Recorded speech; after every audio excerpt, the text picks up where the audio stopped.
नमस्कार, news call 24 पर आपका बहुत बहुत स्वागत है। मैं हूं सुशील गिरीश। आज ओपिनियन भारत में हम ये समझेंगे, पंजाब में बीजेपी की अग्नि परीक्षा, क्या 3 लोकसभा सीटों से आगे बढ़ेगा जीत का आंकड़ा। पंजाब में बीजेपी सबसे ताकतवर पार्टी बनने के लिए पिछले कुछ सालों से कई जतन किए हैं। 2024 के लोकसभा चुनाव में उसके साथ पुराना साथी अकाली दल भी नहीं है। इस बार पार्टी के लिए अग्नि परीक्षा है। बीजेपी ने 2024 के लोकसभा चुनाव में पंजाब से भी बहुत उम्मीदें पाल रखी है। हालांकि पंजाब में बीजेपी का अब तक सर्वश्रेष्ठ प्रदर्शन 3 लोकसभा सीट जीतने का ही रहा है। 1998 और 2004 के लोकसभा चुनाव में बीजेपी 3-3 सीटें जीतने में सफल हुई थी, पर इस बार पंजाब की कुल 13 सीटों पर बीजेपी पहली बार चुनाव लड़ रही है और अधिक उम्मीद कर रही है। पंजाब की राजनीति में इस बार कोई गठबंधन नहीं है। सभी राजनीतिक दल अपनी अपनी राजनीति अकेले ही कर रहे हैं। दशकों के साथ ही अकाली दल और बीजेपी का साथ इस बार नहीं है। यही हाल कांग्रेस और आम आदमी पार्टी का भी है। दिल्ली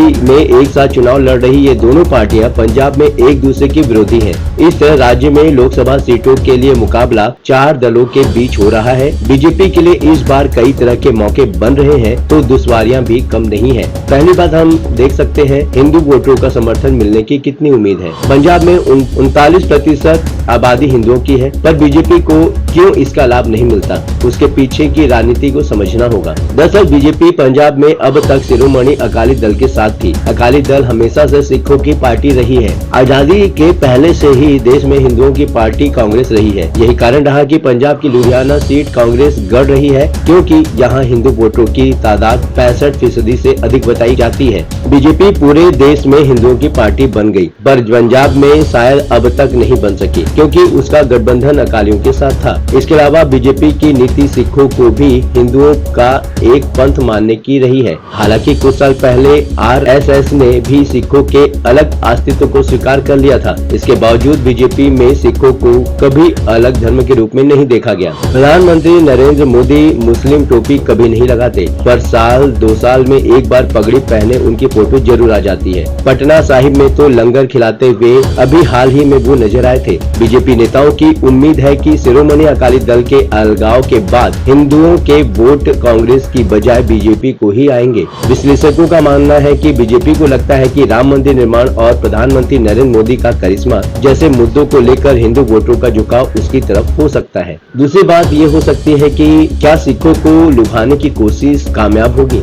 प्रधानमंत्री नरेंद्र मोदी लगातार सिखिज्म के प्रति अपनी श्रद्धा का प्रदर्शन करते रहे हैं। हर साल किसी गुरुद्वारे में पगड़ी बांधे उनकी तस्वीर आ ही जाती है। अभी हाल ही में वो श्रद्धालुओं को पटना साहिब में लंगर छकाते नजर आए। सिखों को लुभाने की रणनीति के तहत ही भारतीय जनता पार्टी ने पंजाब में दर्जनों कद्दावर सिखों को पार्टी में शामिल किया है। बीजेपी के चुनाव के ऐन पहले अमेरिका में भारत के पूर्व राजदूत तरनजीत सिंह संधू को भी पार्टी में शामिल किया गया। तरनजीत सिंह संधू के दादा तेजा सिंह समुद्री आजादी के पूर्व सिखों के बड़े नेता हुआ करते थे, जिन्होंने गुरुद्वारा मूवमेंट और श्री गुरुद्वारा प्रबंधक कमेटी के कामों में अहम भूमिका निभाई थी। बीजेपी ने उन्हें उम्मीदवार भी बनाया है। इसके अलावा बीजेपी के पास करतारपुर कॉरिडोर खोले जाने, 4 साहबजादों के शहीदी दिवस को वीर बाल दिवस के रूप में मनाने आदि के फैसले के बलबूते ग्रामीण वोटरों को भी अपनी पहुंच बढ़ाने की उम्मीद कर रही है। तीसरी बात, सुनील जाखड़ को क्यों करनी पड़ी किसान नेताओं से अपील। अभी 2 दिन पहले ही पंजाब बीजेपी के अध्यक्ष सुनील जाखड़ ने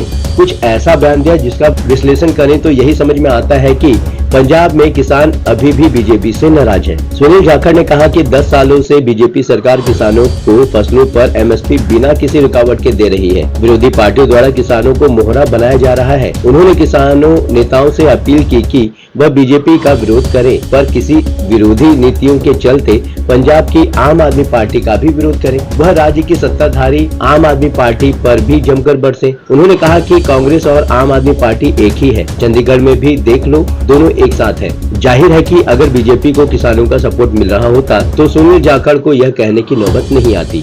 मतलब साफ है कि अगर किसानों में इतनी नाराजगी है तो समझ लीजिए बीजेपी के लिए 3 सीटों से ज्यादा जीतना मुश्किल है। चौथी बात आती है कि 5 सीटों पर बहुकोणीय मुकाबला, क्या बीजेपी के लिए ये बंधी उम्मीद बनेगी? पंजाब में होने जा रहे लोकसभा चुनाव में इस बार कुल 13 सीटों पर चतुष्कोणीय मुकाबले हैं, पर 5 सीटें ऐसी हैं जहां बसपा के मजबूत कैंडिडेट और कद्दावर निर्दलीयों की एंट्री से मुकाबला बहुकोणीय हो गया है। बहुकोणीय मुकाबले में बीजेपी को सीटों का फायदा होने की उम्मीद की जा सकती है। इन सीटों पर कई दिग्गजों जिनमें पूर्व सीएम चरणजीत सिंह चन्नी, पूर्व केंद्रीय मंत्री व पंजाब के पूर्व डिप्टी सीएम सुखबीर सिंह बादल की पत्नी हरसिमरत कौर बादल, पंजाब के 3 कैबिनेट मंत्रियों गुरमीत सिंह मीत हेयर, लालजीत सिंह भुल्लर व गुरमीत सिंह खुड्डिया के अलावा पूर्व मंत्री विजय इंदर सिंगला, बसपा के पंजाब इकाई के प्रमुख जसवीर सिंह गढ़ी, पूर्व विधायक जीत मोहिंदर सिंह सिद्धू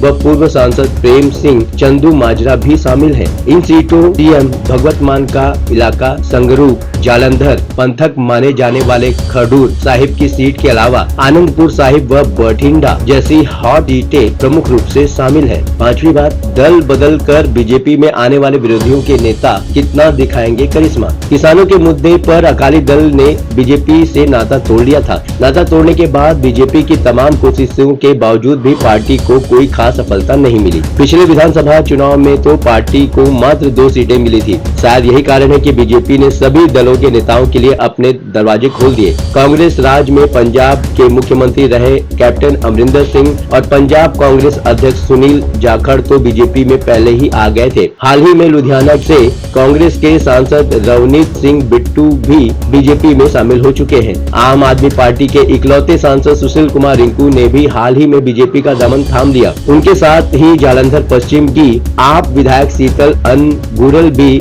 उनके साथ बीजेपी में आ गई। नौबत यहाँ तक आ गई कि आम आदमी पार्टी के नेता और दिल्ली सरकार में मंत्री सौरभ भारद्वाज को यह कहना पड़ा कि बीजेपी पंजाब में ऑपरेशन लोटस चला रही है। सवाल ये है कि विश्व के सबसे बड़े राजनीतिक दल होने का दावा करने वाले राजनीतिक दल को इन लोगों के पार्टी में शामिल होने से क्या हासिल होगा, जबकि पंजाब में बीजेपी की राजनीतिक जमीन बहुत छोटी है। राजनीतिक विश्लेषकों का कहना है कि वर्तमान स्थिति में राज्य में कांग्रेस और आम आदमी पार्टी का पलड़ा भारी दिख रहा है, पर बीजेपी पूर्व कांग्रेसियों रवनीत सिंह बिट्टू जैसे नेताओं को पार्टी में शामिल कराकर जनता को संदेश देना चाहती है कि बीजेपी को कमजोर समझने की कोई गलती न करे। रवनीत सिंह बिट्टू पूर्व कांग्रेसी नेता और पंजाब के पूर्व मुख्यमंत्री बेअंत सिंह के पोते हैं और 3 बार कांग्रेस पार्टी से सांसद रह चुके हैं। राज्य विधानसभा में नेता प्रतिपक्ष प्रताप सिंह बाजवा के भाई फतेह जंग बाजवा, पूर्व मंत्री राजकुमार वेकरा, राणा गुरमीत सिंह सोधी, केवल सिंह ढल्लो और अन्य कई